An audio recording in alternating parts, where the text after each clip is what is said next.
Patrulçular başlayan günler hayırlı bereketli olsun. Dostlar K5 kep turuptu. Egelerden.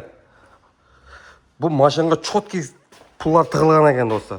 Жетелайын дисклары қойылған міне зор покрышкалар ham зор жасаған. Азыр егесі маалыматты береді қалған маалыматларды.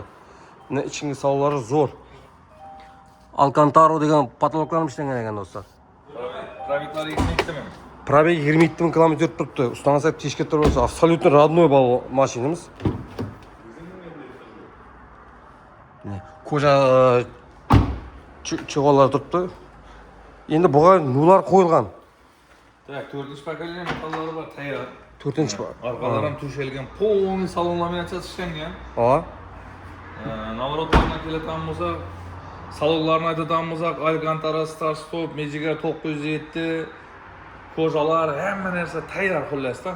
Qayin narsa hech qanday rasxod etilmaydi.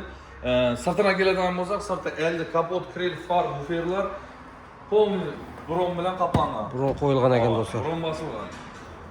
Ikkilik atmosferli motor. Pakaliyen metanam var. Evet dostlar. Xullas tayin.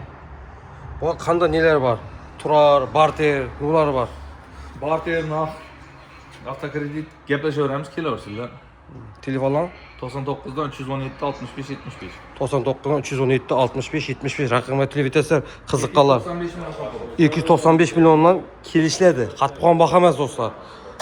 Musafirda yurganlar orqayin Telegram, WhatsApp bor, bemalol chiqsa bo'ladi dostlar.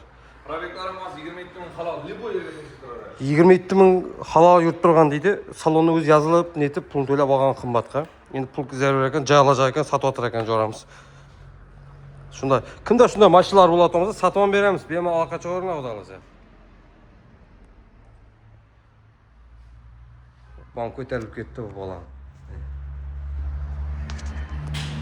Kelerensler. Ondan başka maşinalarim var dostlar. Kimde kim? Maşin ekip satıp berdi to'g'im bo'lsa, ichkariga qo'yamiz dostlar. Mana bunam egeden kelib turibdi. Anam egeden, bunam egeden. Bila to'ladi karotisi. 6-7 mashin siyadi egeden. Mana shu yerning balalarning foydalanuvchi mashinalari yo'q. Bu sirtda turadi bular. Bu ichkariga kirmaydi bular. Bir yudirib yapsa, Bir yudirib qilasizlar, shuga yetasizlar, xudosi bir kun, 2 kun ichida sotib beradi xudosi. Bemalol aloqa chiqib kelaverasizlar.